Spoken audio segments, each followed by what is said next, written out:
This is Hannah. This is Bailey. This is Butters. Welcome to the Motocross Vault.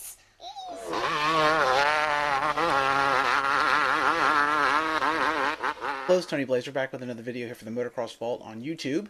And for this one, what I'm going to do is count down my 10 favorite KTM models of all time. Now, I'm sticking to motocross though, not off-road or enduro bikes, just motocross this time.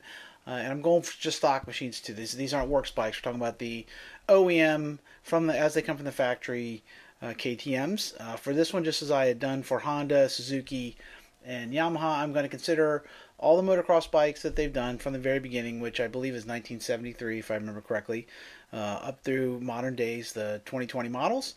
Considering two strokes and four, I also try to kind of rate them based on not only how they look now, how they've held up to the test of time, but also how they compared at the time they came out.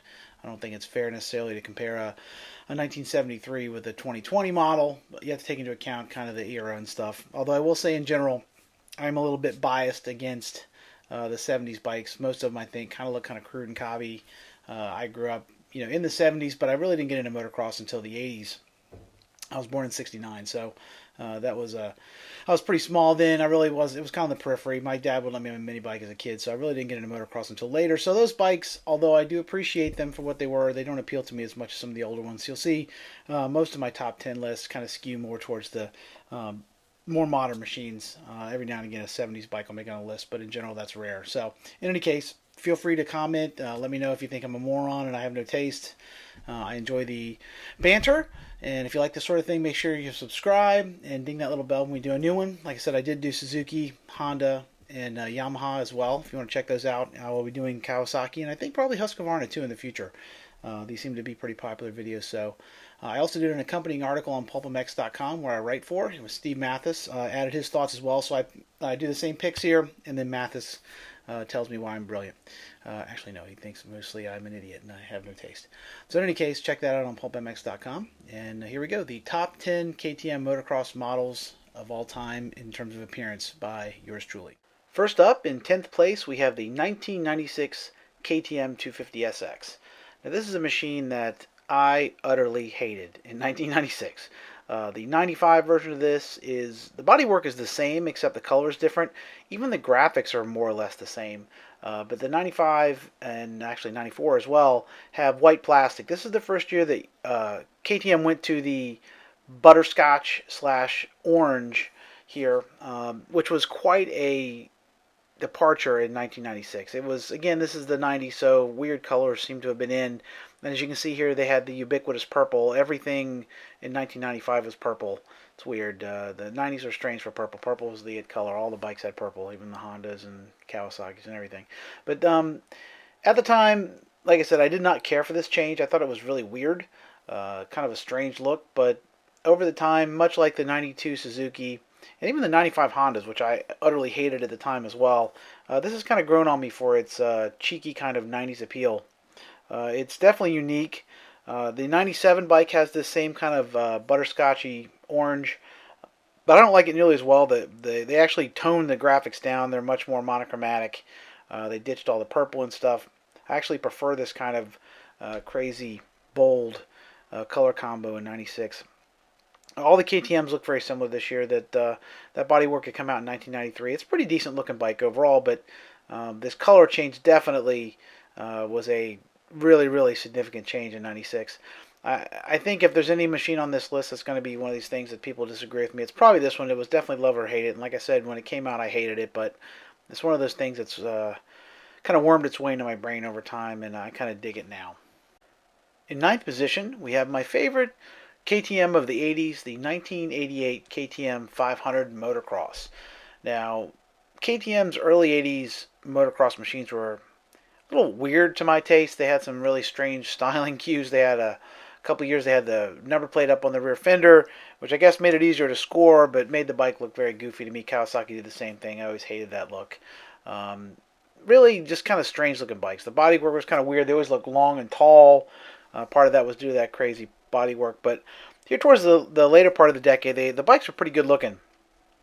This 87 and 88 model have the same basic bodywork, and I think both are really good looking motorcycles. Although I do prefer the 88 styling a little bit. The graphics are a little cleaner. Overall, it's just a good looking motorcycle. I love the blue engine cases. The blue and red color scheme is really cool. The upside down forks are super trick. In 1988, KTM was the only manufacturer running these things. They had started, I think, in 1985. Actually, they'd had White Powers 4054 upside down inverted cartridge forks, and those things were super trick at the time. They didn't necessarily work a ton better than the conventional forks of the Japanese. Some of that was due to setup. I know if you set them up very well, they worked well, but not everybody knew how to work on them. But they did look awesome, look very trick. Little strange things on these things. You can notice the Kickstarters on the left, very European thing. Husqvarna in the 70s did the same thing. Honda actually copied this in 78 and went to the left kick. Always kind of strange. I never had a problem with it. I've had several left kick bikes. I had two CR480s and a CR250 Elsinore 78, and all of them had the left kick. I had no trouble kicking it, but I know some people seem to have trouble with that. But overall, this is a good-looking motorcycle. Nowadays, I'd say this thing is, kind of conservative, nothing too special in terms of appearance. But in '88, it was very sleek. The really cool 89 CRs are still a year away, and this was probably the best looking bike in the 500 class, in my opinion. Good looking motorcycle. Like I said, I always like this classic white, red, white, and blue color scheme KTM ran in the '80s. Good looking motorcycle overall, and like I said, my favorite of the '80s KTM's. In ninth place, I have one of the most important motorcycles for KTM in the '90s, the 1998 KTM 125 Motocross. Now, this is what I would consider the first of the modern KTM's. KTM had gone through a bankruptcy in the early '90s, was really, really on the ropes there. They diversified the company, kind of split it up into separate parts, and the motorsport division really kind of got things back on the right track here in 1998 with this all-new machine. This is the first year for the PDS shock, which is a no-link design. As you'll notice, the earlier models, like that 88, had a linkage. A lot of times, a lot of people probably think that KTM never had linkages before modern ones, but that's actually not the case. They were one of the first ones to go with linkage like everybody else, but they abandoned it here in 1998. Now, a couple interesting things too. You'll see that they're using a conventional fork. At this point, Suzuki was on the last year of its conventional fork experiment here in the mid-90s, and KTM stuck with it quite a while as well. These forks actually work pretty well. The only problem was they always had issues with the seals leaking. They went through seals pretty badly, but they actually functioned very well. A lot of people think conventional forks don't work, but they actually work pretty well, especially for somebody who's not as fast as like a Jeremy McGrath or somebody. They actually perform great. I had the Suzukis with them and stuff, and they work pretty well. But in any case, they do kind of make the bike look a little dated compared to an upside-down fork this year. But overall, I love the looks of this thing. This new styling was really different. They changed the color, as you can see this year. They went away from the butterscotch orange to a kind of more of the orange you'd see now. This all-new bodywork had a really sleek, slim design. The Z shrouds were cool. I liked them. I thought they were very unique. I like the graphics this year. The front fender's a little different design. The overall machine is really cool looking. The only thing I don't really care for, I'm never a big fan of the chrome pipes. If you see that a little while back when I was looking at the 95 model of the KTM's, they had like a natural finish in the early '90s where it would look like a works pipe but had like a clear finish on it that prevented it from corroding. I don't know why they got away from that. Maybe it didn't wear as well as the chrome, but obviously these chromes didn't look as good. But other than that, this is a good looking motorcycle. I love the styling. I like the way the body work and the graphics integrate into the seat. I was never a giant fan of the silver, but overall I thought this was a great looking motorcycle and really kind of turned things around for KTM. Like I said, prior to this, a lot of people weren't considering them, and this turnaround with the whole model line in 1998 here, it was all new. Every bike was completely revamped, and in most cases they were much better. Like I said, maybe not for Supercross. The handling was a little bit wonky. That no link shock didn't work great for that, but for motocross and stuff, it actually worked pretty well. It gets kind of a bad rap, but I think that's mostly at the pro level, kind of like the mid-90s Suzukis. The pros didn't much care for it, but I think a lot of average Joes like these bikes pretty well. And like I said, I like the styling. I think they're good, and that's why I rated them number 8 on my list. In 7th place, we have another machine that I hated at first but grew to love later, the 2007 KTM 250SX. When I first saw this motorcycle on the cover of Motocross Action in 2006, I thought KTM had lost their mind. I had a couple of 2005s. I had a 2005 200 EXC and also a 525 SX, and I was really shocked by this move to this new kind of crazy bodywork. The kind of abbreviated side panels, the overall look. It was just a huge departure from 2005, and at the time, like I said, I was really not on board with it. But over time, I've actually grown to appreciate it. In 2008, I actually ended up buying a couple of KTM's. I got a 125 and a 250 here, and I really enjoyed the motorcycles. And by then, like I said, I'd grown to love the look. It was at first so out there that I really didn't know how to process it, but this turned out to be a kind of a unique design. I always liked the PDS shock, the no link. You can really see the shock; it's very prominent. I actually like this '07 bodywork a little better than my '08. In '08, they put a different side plates here on it. Had a little more black to it. I didn't really care for that, but this '07 I think is a good looking bike. I think maybe if you'd had the shrouds in orange, it probably would have been a little better. On mine, I actually swapped out the shrouds for all orange plastic, but stock, it's a good looking motorcycle. Very unique, different. That's one of the things I do like about it. It's like nothing you'd see from Japan. KTM kind of goes their own way sometimes, and this '07 certainly was a totally unique European take on a motorcycle. Husqvarna does that too in the old days before they were bought by KTM.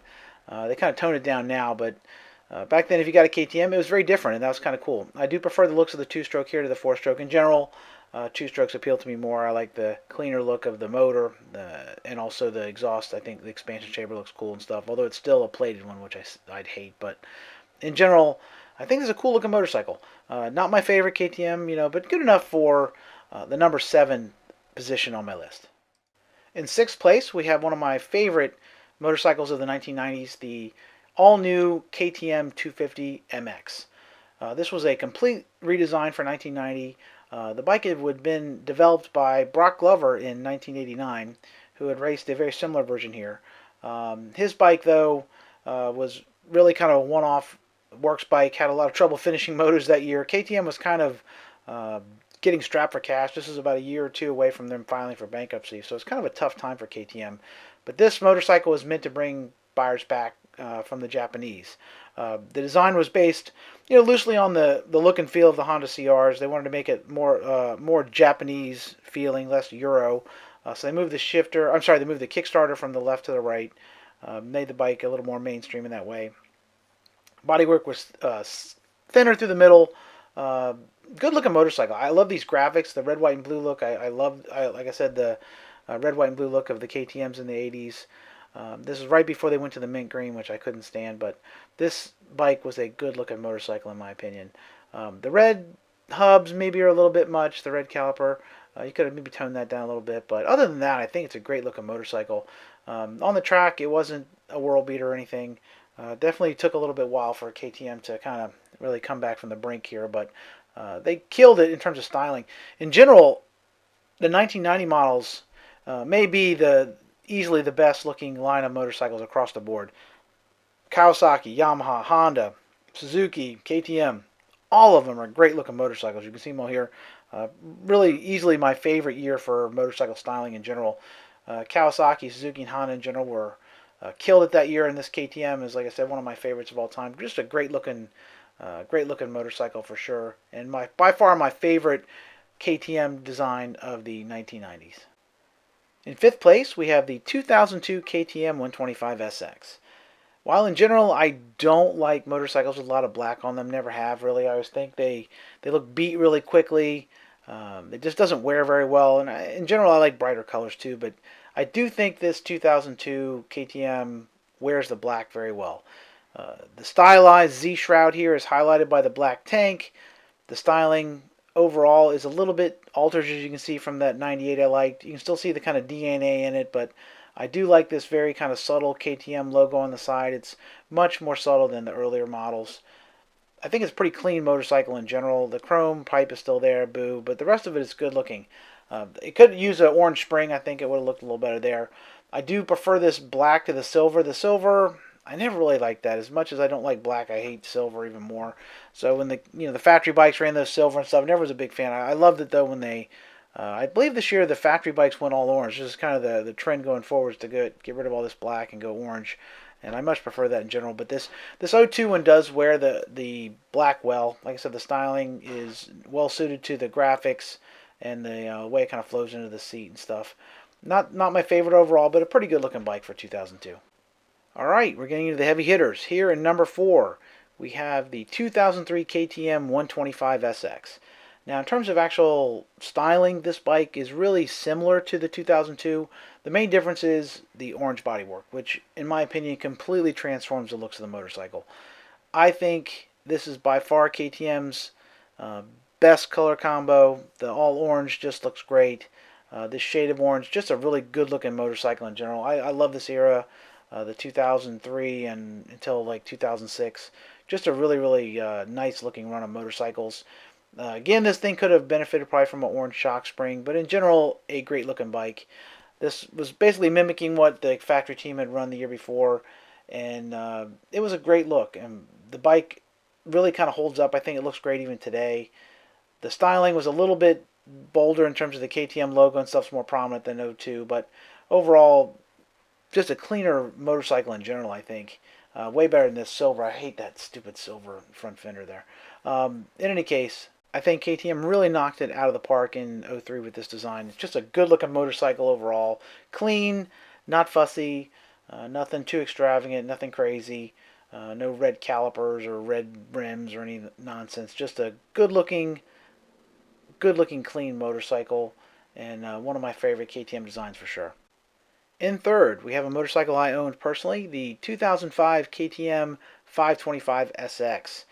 Now, in general, as I said, four strokes are not my cup of tea in terms of styling. I prefer the looks of two strokes, but I think this was a really good looking motorcycle. Now, this year in '05, I think all the KTMs are great looking. The new rear section here does offer way less room for numbers. For some reason, KTM hates number plates that you can put numbers on, but it is a little sleeker than the '03. I don't know that I like it necessarily better or worse, but it was definitely different and a good look in general. The shrouds did get a little different design here in '05, kind of differentiates it from the very similar '04. But a good looking motorcycle overall. Like I said, the styling is not a whole lot different than '03. Still all orange as God intended. This bike was a ton of fun. It was a monster. This engine, I actually like this four-stroke. It's by far probably my favorite looking four-stroke design of the modern motocross versions. This engine was originally kind of a Husaberg design that KTM had used to power their early four-strokes. And it was a very unique design, much different than anything you'd see on a Honda or Kawasaki. Uh, Kind of a unique look, and I liked it. It had a really torquey character. Ran very different than my CRF 452. It was just a tractor. Very different character overall. I love this bike. It was a lot of fun, a lot of power. The tank here is really cool. One thing I liked, here's mine. I love the hole for the hot start. I thought that was super trick. Kind of reminded me of something you'd see on a Works Honda in the early '80s. Uh, the overall bike, like I said, was really slim. Great ergonomics on it. Kind of my only beef with this thing was starting it. Actually thought about putting an electric starter on it. This thing was a kickstart, and it was a bear to kickstart, but a good-looking motorcycle. I think it looks great even now. Here you can see I put a few little extra orange stuff on mine. I put the orange sprocket and stuff. And eventually I changed the graphics here a little bit. I put '06 graphics on it, which I kind of preferred at the time. In hindsight, the '05 is probably a little cleaner, but in general, I love this motorcycle. It was just kind of a beast. Uh, I kind of wish I kept it though. That's one of these of all the motorcycles I've had. I kind of wish I'd kept this thing. I actually had the 540 accessory KTM motor upgrade in it, so it was just a manly beast of an engine for sure, and a cool bike to have. And in my opinion, one of the best looking KTMs of all time. All right, it's down to crunch time, and in second place here we have the 2017 KTM 350 SXF. Now, really, all the new KTMs from the 2015 and a half, I think, factory edition forward I really love the bodywork on them. They're really great looking motorcycles. All of them are awesome. Mathis made a great point in the article we did on Pulp MX that basically if you look at a 1990s MXA where they're forecasting the bike of the future, this is what it would look like. And he's right. The styling is very edgy, very forward thinking, and the bike just looks like it's going fast sitting still. I just love the looks of all these motorcycles. I had the very similar 2016 model. I bought a 250 in 2016 here. I love that bike. It was a really cool bike. The suspension wasn't great, but the looks were awesome. I ended up putting some Red Bull graphics and stuff on it, but even stock is a good looking bike. I will say though, I picked this 17 model over the 16 because I do prefer the white shrouds here. They kind of do a roulette deal where they swap the shrouds one color and then the fender another color back from white to orange and orange to white. But this 2017 version I think is one of the better looks. I was very envious when they came out with the 17 that this white shroud looked a little better, I thought, than mine. And I do prefer the orange fender. But again, it's splitting hairs. I think all these bikes are just great looking motorcycles and easily worthy of the number 2 position on my list. All right, time for my pick for number 1. And in first place, we have the 2018 KTM 350 SXF. Now, really, as in the other 2017 model, any of the 2018s would apply here, I think. They're all great looking bikes. I really do like the look of the 350 and 250 motors. I do prefer that to the 450. But in general, all these are great looking machines. The reason I picked this mainly is this is by far my favorite color combo of the many different versions they've done. I love the orange frame. In my opinion, all KTM should come with an orange frame.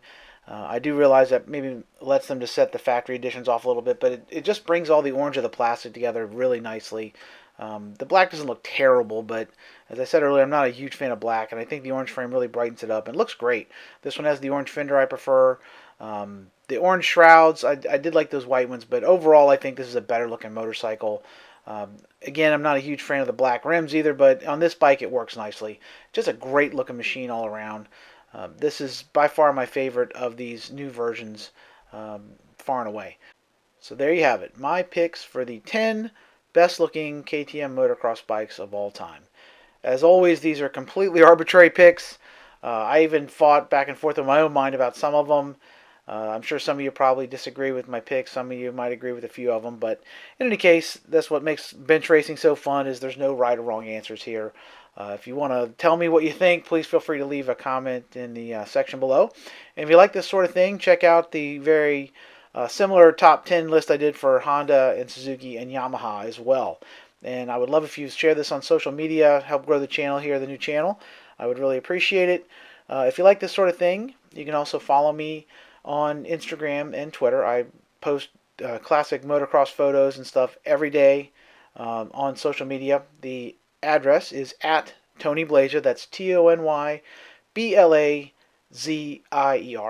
And I also write for pulpmx.com. And there's an accompanying article here where I go over these picks, and Mathis adds his thoughts as well. If you'd like to check that out under the Classic Steel tab here at pulpmx.com. There's about 130, 140 articles on classic motocross stuff. So if you're into this kind of thing, make sure you check them out. And thank you very much for watching. I really, really appreciate the support. And until we meet again, keep the rubber side down and keep the throttle on. Peace.